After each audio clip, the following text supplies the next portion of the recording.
This is going to be a brief workshop about how to use your cell phone to become, first of all, remove bad photos from the internet, okay? Because we're a bit tired of seeing bad Instagram photos, bad Facebook photos. Let's improve that. But most importantly is how we're going to use our cell phone to create awareness. In this case, clearly it's about environment, because we're part of the One Environment events. So let's get to it. So first of all, it's an idea that, as we've seen right now here with the documentary of Ramin, photography can be used as a very good and powerful tool of witness to what's happening in today's world.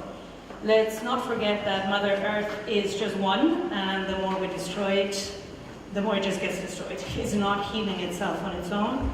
So it's all about us taking control and power to create awareness. And as many people keep saying, ignorance is the main problem when it comes down to the planet and contamination.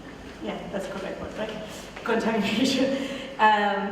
So if you take control of that and you start using your cell phones to create awareness, then people might start seeing things differently, in the sense that if you show, for example, Diza, who has done a great job with her Stop, Don't Drop project, she has started a campaign of people stop doing the instinct thing of having a chewing gum and just throwing the paper on the ground.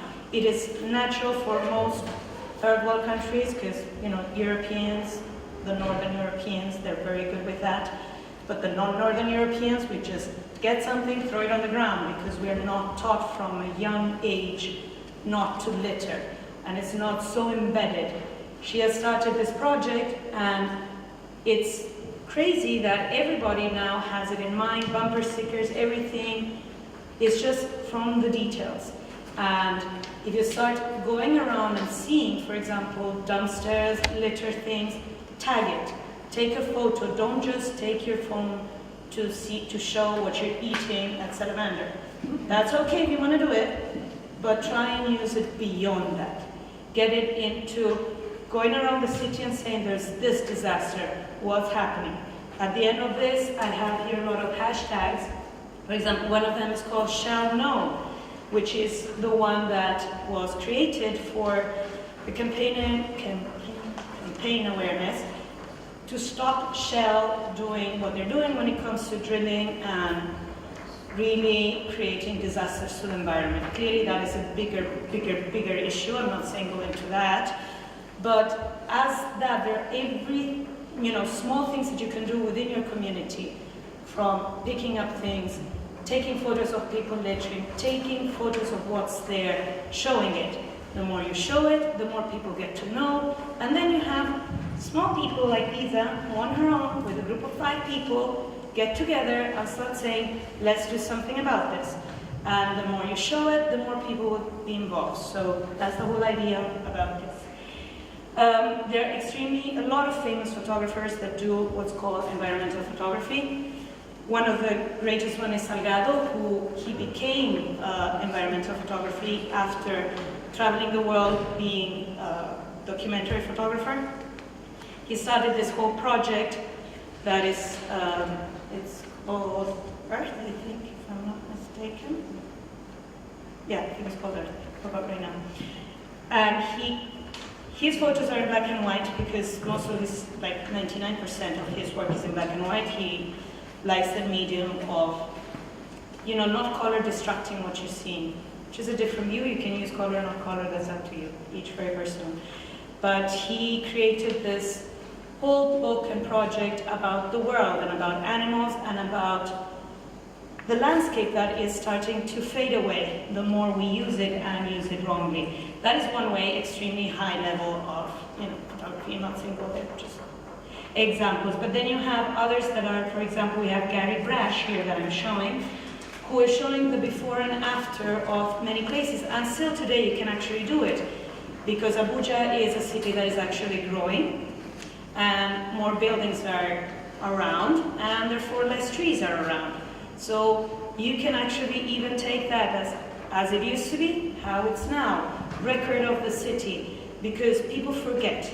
We have short-term memory when it comes to how it used to look before. So the more you record green places, the more you have a chance of keeping track. Is that gone? Is that still there? So it can be a before and after, that many photographers do it, and this start now because it goes fast. So that's one. And then we have Chris Jordan, who actually did a whole project a bit more extreme, which is actually showing dissected animals that have taken and eaten a lot of plastic, and that is the cause of their death. These are all examples of real environmental photographers that have taken action. These are things that you could consider, not maybe that extreme, but that you can consider to get involved. Here are some of the hashtags that I would suggest. Anything that you do. Nowadays, social media is being used for everything. It's a very good medium for networking, for creating awareness, to stop ignorance. Hashtags are everybody's lover, so don't just hashtag food porn, please. These are some of the main ones that, if you put them, clearly they're not related to Nigeria. I mean, in the sense these are international ones, but Nigeria is part of the world. And in many African countries, South Africa, in Uganda, they're doing a lot of campaigns for environment. Be part of it. Don't be left out. Don't think that this is a first world problem. This is an international problem. So when you use these, that means that if you put, for example, hashtag recycle, somebody in Canada, in Russia, in Uganda may say, let's see what's doing recycle around the world. And then Nigeria may come up. So you are a part of it. Use these hashtags. These are examples according to what you can do. Of course, always tag Nigeria and Abuja or whatever city you're doing to be more specific that this is part of your country. But we should really use the hashtags. We should use social media. It's becoming really a platform for campaign, for awareness, and to teach people into certain ways. I mean, you don't need to be important or have studied something to create awareness or help around. You just need to want to do it. So please get that in your head. Thank you. Then, so we're getting down to photography, right? So the first thing is composition. It's all about composition. That means don't just take your phone and snap.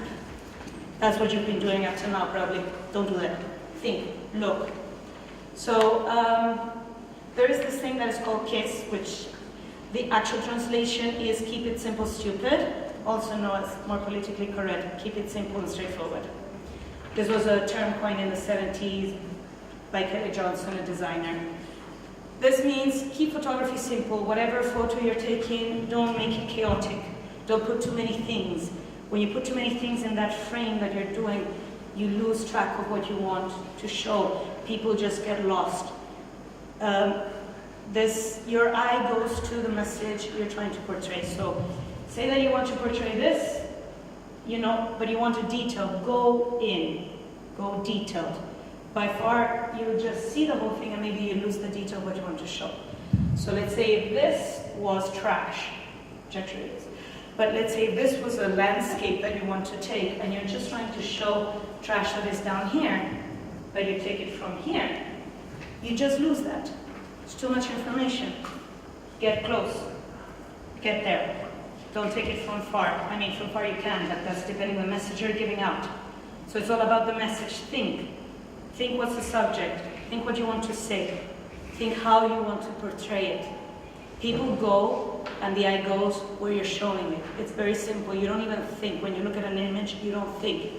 Your eye just goes. So you, as a photographer, you have to think what you want to say. Keep it always simple and clean. That's the best idea. Too many things, too many messages. The main message gets lost in translation. Don't go there. We have the rule of the thirds. This is going to be your best friend. And phones, you have, for iPhones, if you go to settings and you go to photos, you say, you have a thing that says grid something. Let me see what it actually says. Sorry, I should have left this open for watching. So you go down, it says grid. So let that to happen in Samsung phones. You open your phone, and on the top left there is settings, and also it says grid or something like that. Grid, phone grid. I looked it up. It says that. So that means that every time you open your phone from now on, you will have a nice grid. This is going to simplify your life when it comes to thinking. Now, you don't need to have it if it irritates you, like for example, it irritates me, so I remove it, to be honest.